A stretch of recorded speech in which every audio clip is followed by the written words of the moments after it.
Welcome students, Hindi board classes में आप सभी का स्वागत है। आज का वीडियो हम व्याकरण से संबंधित लेकर आए हैं। आज का टॉपिक है विशेषण। संज्ञा व सर्वनाम से संबंधित हमने वीडियो डाल दिया है, उसे भी आप देखिए। आज का वीडियो विशेषण से संबंधित है। इसमें हम विशेषण किसे कहते हैं, विशेष्य किसे कहते हैं, प्रविशेषण किसे कहते हैं और विशेषण के जो भेद है उनके बारे में विस्तार से बताया गया है। जिसको भी विशेषण, विशेष्य और प्रविशेषण के बारे में अच्छे से समझ में आ जाता है, वो विशेषण से संबंधित प्रश्न कहीं भी गलत नहीं कर सकता है। तो आज का वीडियो हम शुरू कर रहे हैं। विशेषण। विशेषण का शाब्दिक अर्थ होता है विशेषता या विशेषक। विशेषता तो आप सभी समझते हैं, जो स्पेशलिटी होती है, और विशेषक शब्द का अर्थ है जो विशेषता उत्पन्न करता है, यानी करने वाला। तो विशेषता उत्पन्न करने वाला जो शब्द होता है वह विशेषण कहलाता है। अब हम बात करेंगे कि विशेषण का प्रयोग क्यों किया जाता है।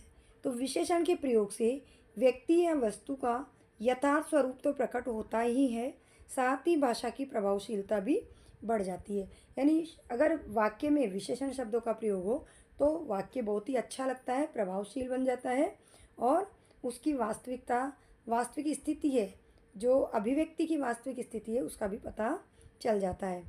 अब हम बात करेंगे परिभाषा की। विशेषण किसे कहते हैं? ऐसे शब्द जो संज्ञा या सर्वनाम की विशेषता बतलाते हैं विशेषण कहलाते हैं।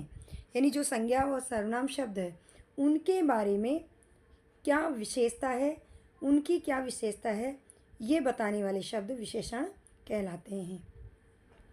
तो जो विशेषण शब्द है वाक्य में कैसे पहचाने, इसकी पहचान के लिए हमें कैसा या कैसी शब्द का प्रयोग करके, कैसा या कैसी शब्द का प्रयोग करके अपने आप से प्रश्न करना है, और अगर प्रश्न का उत्तर मिलता है तो उस वाक्य में विशेषण है, ये हमें पता चल जाएगा कैसा या कैसी शब्द से।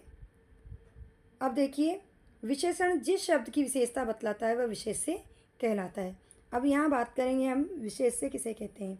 हमने ऊपर बात की कि परिभाषा में हमने बताया कि विशेषण किसे कहते हैं। विशेषण कहते हैं संज्ञा या सर्वनाम की विशेषता बताने वाले शब्द को। यानी संज्ञा या सर्वनाम शब्द होंगे, उनकी विशेषता जिस शब्द से बताई जाएगी वह विशेषण कहलाएंगे। लेकिन जिसकी विशेषता बताई जाती है, विशेषण जिस शब्द की विशेषता बताएंगे वह कहलाएगा विशेष्य। तो हम शॉर्ट रूप में समझे तो जो संज्ञा या सर्वनाम शब्द है जिनकी हम विशेषता बताते हैं तो वो संज्ञा सर्वनाम शब्द ही विशेष्य कहलाते हैं। उदाहरण से समझते हैं, जैसे नीला आकाश, छोटी पुस्तक एवं भला व्यक्ति। इन तीनों में नीला, छोटी और भला ये शब्द तो विशेषण है। अब ये विशेषण किसकी विशेषता बता रहे हैं? ये विशेषण शब्द जिसकी विशेषता बता रहे हैं वो विशेष शब्द होंगे। तो यहाँ पर आकाश, पुस्तक और व्यक्ति, इनकी विशेषता बताई जा रही है, तो ये होंगे विशेष्य। उम्मीद करती हूँ आपको विशेषण और विशेष्य अच्छे से समझ में आया होगा। अब हम बात करते हैं विशेषण के प्रकार की। तो विशेषण 5 प्रकार के होते हैं: गुणवाचक विशेषण, संख्यावाचक विशेषण, परिमाणवाचक विशेषण और संकेतवाचक विशेषण। 5वां है व्यक्तिवाचक विशेषण। मुख्य रूप से विशेषण के हम देखते हैं 4 भेद माने जाते हैं, लेकिन आजकल की पुस्तक में ये 5वां भेद व्यक्तिवाचक भी माना जाता है। यहाँ बात करें संकेतवाचक की, तो संकेतवाचक को ही सार्वनामिक भी कहते हैं। कहीं कहीं पुस्तक में सार्वनामिक विशेषण लिखा आता है, तो कंफ्यूज नहीं हो, ये संकेतवाचक या सार्वनामिक विशेषण दोनों एक ही है। कहीं जगह सार्वनामिक आ जाता है और कहीं संकेतवाचक आ जाता है। अब हम एक एक को देखेंगे। गुणवाचक। सबसे पहले देखते हैं गुणवाचक विशेषण। ऐसे शब्द जो किसी संज्ञा या सर्वनाम की पूरी परिभाषा में, पूरे भेदों में संज्ञा या सर्वनाम से ही रिलेटेड बात करी जाएगी, क्योंकि विशेषण संज्ञा या सर्वनाम के ही बताए जाएंगे। तो संज्ञा या सर्वनाम के किन शब्दों से विशेषता बताई जाए जिनसे उन्हें गुणवाचक विशेषण कहा जाएगा, तो वो होंगे गुण, दोष, रूप, रंग, आकार, स्वभाव अथवा दशा। ये सारे शब्द उनके गुणों को ही दर्शाते हैं। तो इनका बोध कराने वाले शब्द गुणवाचक विशेषण कहलाते हैं, यानी इन्हें गुणवाचक विशेषण कहते हैं। जैसे पुराना कमीज, काला कुत्ता, मीठा आम।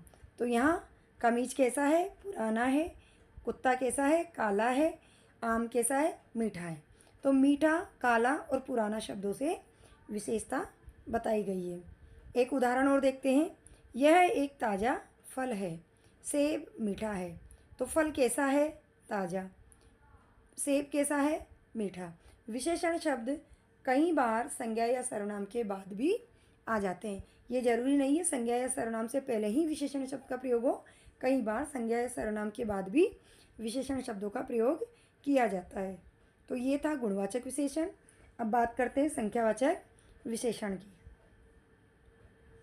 ऐसे शब्द जो किसी संज्ञा या सर्वनाम की निश्चित अनिश्चित संख्या, क्रम या गणना का बोध कराते हैं। यानी कि संज्ञा या सर्वनाम शब्द में जो विशेषण लगे होंगे वह शब्द संख्यावाची होंगे, जिनको हम गिन सकें। जो गिनने वाले शब्द होंगे जिनसे विशेषता बताई जाएगी वो संख्यावाचक होंगे, जिसमें निश्चित संख्या भी बताई जा सकती है, अनिश्चित भी बताई जा सकती है। यानी संख्या होगी या क्रम होगा या जिससे हमें गणना यानी गिनती का बोध होगा। ऐसे शब्द संख्यावाचक विशेषण कहलाते हैं। यह भी दो प्रकार के होते हैं, जैसा कि परिभाषा में बताया, निश्चित अनिश्चित। तो निश्चित संख्यावाचक जैसे एक, दूसरा, तीनों, चौगुना, इसमें संख्या का बोध हो रहा है, तो निश्चित संख्यावाचक। उदाहरण देखते हैं। 10 विद्यार्थी कक्षा में हैं, यानी संख्या कितनी है? 10। और कौन है? विद्यार्थी। तो विद्यार्थी शब्द अपने आप में संज्ञा शब्द है, तो इस संज्ञा शब्द की विशेषता संख्यावाचक शब्द से बताई गई है 10। तो 10 शब्द यहाँ पर विशेषण है, विद्यार्थी संज्ञा शब्द है।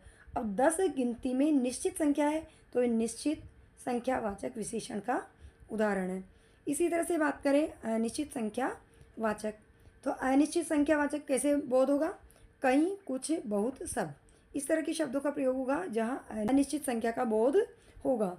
जैसे बाजार से कुछ पेन लिए या कुछ पेन खरीदे। पेन को हम गिन सकते हैं, लेकिन अगर कुछ है तो हम गिन नहीं सकते, यानी गिन तो सकते हैं लेकिन गिनने के बाद की बात है। और जब पता नहीं है, कुछ पेन लिखा है, तो कुछ का मतलब अनिश्चित संख्या का बोध हो रहा है, तो ये अनिश्चित संख्यावाचक विशेषण है। आगे देखते हैं परिमाणवाचक विशेषण। परिमाणवाचक विशेषण में ऐसे शब्द जो किसी वस्तु, पदार्थ या जगह की मात्रा, तोल या माप का बोध कराते हैं। संख्यावाचक में गिनती का बोध कराते हैं, जबकि परिमाणवाचक में माप, तोल का बोध कराते हैं या मात्रा का बोध कराते हैं।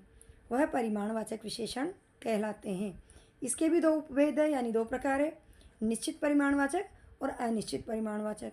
वहाँ पर गिनती का बोध था, यहाँ गिनती से मात्रा या नापतोल का बोध होगा।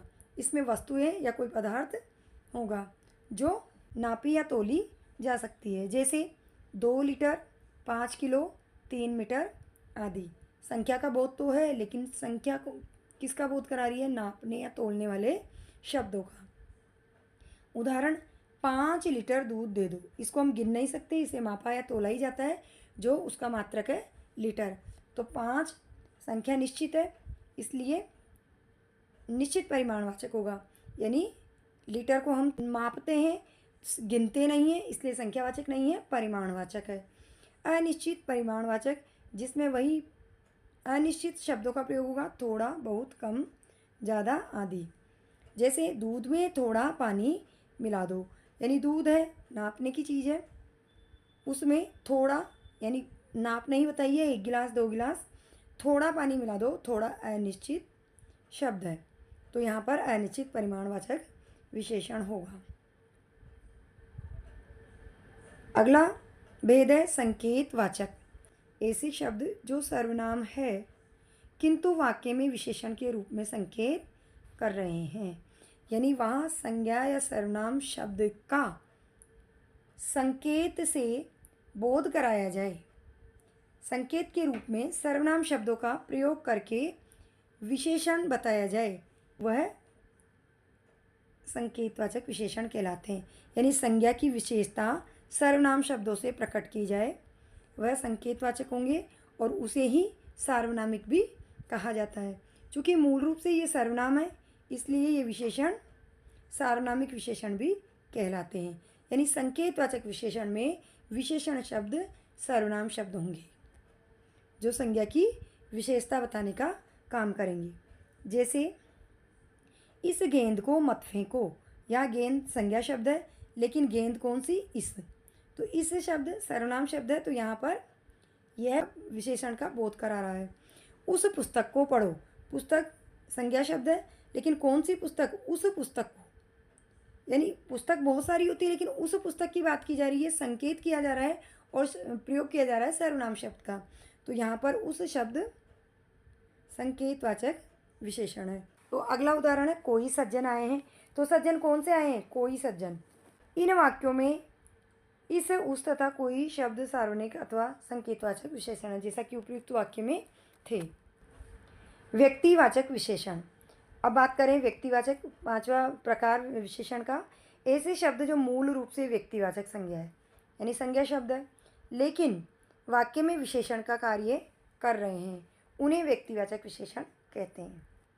यद्यपि ये स्वयं संज्ञा शब्द है किंतु वाक्य में अन्य संज्ञा शब्द की ही विशेषता बता रहे हैं। यानी संज्ञा शब्द होते हुए भी वह विशेषण का कार्य करे ऐसे शब्द व्यक्तिवाचक विशेषण कहलाते हैं। तो उनमें उदाहरण देखते हैं हम। जैसे बनारसी साड़ी, कश्मीरी सेब, बीकानेरी भुजिया। बनारस शब्द अपने आप में संज्ञा शब्द है लेकिन बनारस का कोई अगर विशेष वस्तु या पदार्थ है जैसे वहाँ की साड़ी है, बनारसी होने से ये विशेषण शब्द बन गया। साड़ी संज्ञा शब्द है और बनारसी विशेषण शब्द है। कश्मीर एक विशेषण संज्ञा शब्द है लेकिन कश्मीरी सेब यहाँ संज्ञा शब्द है और उसको उस शब्द की विशेषता क्या है कि वो कश्मीर से आए हैं तो वो कश्मीरी सेब कहलाते हैं। इसलिए सेब संज्ञा शब्द के कश्मीरी शब्द लगाने से वह कश्मीरी शब्द विशेषण बन जाएगा। इसी प्रकार से भुजिया कहाँ के प्रसिद्ध है, बीकानेर के। बीकानेर शहर है, एक संज्ञा शब्द है लेकिन वह बीकानेर की जगह बीकानेरी शब्द प्रयोग किया जा रहा है जो कि भुजिया का विशेषण रूप है। इसमें बनारसी, कश्मीर एवं बीकानेरी ऐसे संज्ञा शब्द है जो यहाँ विशेषण के रूप में प्रयुक्त हुए हैं। अब बात करें प्रविशेषण की। हमने देखा विशेषण और विशेष्य किसे कहते हैं। अब प्रविशेषण की बात करें तो ऐसे शब्द जो विशेषण की भी विशेषता बताते हैं। वाक्य में संज्ञा शब्द है, विशेषण शब्द है लेकिन उन विशेषण शब्दों की भी विशेषता बताने के लिए जिन शब्दों का प्रयोग किया जाए वह प्रविशेषण कहलाते हैं। जैसे वह बहुत परिश्रमी है। अगर हम बात करें वह परिश्रमी है तब उसमें वह शब्द सर्वनाम है और परिश्रमी शब्द विशेषण है। लेकिन कितना परिश्रमी है, बहुत परिश्रमी है, तो परिश्रमी विशेषण शब्द की भी विशेषता बहुत से बताई गई है इसलिए बहुत शब्द प्रविशेषण है। शीला अति विनम्र लड़की है। शीला विनम्र लड़की है। शीला संज्ञा शब्द है, विनम्र विशेषण शब्द है, लड़की भी संज्ञा शब्द है जो कि शीला के बारे में कहा गया है। तो विनम्र यहाँ विशेषण है और इस विनम्रता की भी विशेषण अति शब्द से विशेषता बताई गई है तो अति यहाँ प्रविशेषण है। तो इस बात का हमें ध्यान रखना है कि विनम्र संज्ञा शब्द है और इस संज्ञा शब्द की भी विशेषता जिस शब्द से बताई जाए वह प्रविशेषण होगा। इन दोनों वाक्य में परिश्रमी व विनम्र विशेषण है तथा बहुत व अति प्रविशेषण है। तो ये थे आज के वीडियो में विशेषण के बारे में जानकारी। तो इससे संबंधित अगर आपके कोई भी प्रश्न है तो आप हमें कमेंट करके पूछ सकते हैं। वैसे मैंने विशेषण, विशेष्य, प्रविशेषण और विशेषण के भेदों के बारे में पूरी जानकारी दी है। आगे आने वाले वीडियो में हम विशेषण की जो 3 अवस्थाएं होती है उनके बारे में एक शॉर्ट वीडियो बनाएंगे और उसमें विशेषण की अवस्थाओं के बारे में बताएंगे। और उसके अलावा विशेषण शब्द भी संज्ञा या सर्वनाम व अन्य शब्दों से और भी विशेषण शब्द बनाए जा सकते हैं तो उनके बारे में भी जानकारी देंगे। तो प्लीज़ आने वाले वीडियो भी देखिए और पिछले वीडियो देखकर भी संज्ञा, सर्वनाम व अन्य वीडियो देखकर जानकारी प्राप्त कीजिए। वीडियो अगर पसंद आया हो तो प्लीज़ वीडियो को लाइक करें, शेयर करें और चैनल को भी सब्सक्राइब करें।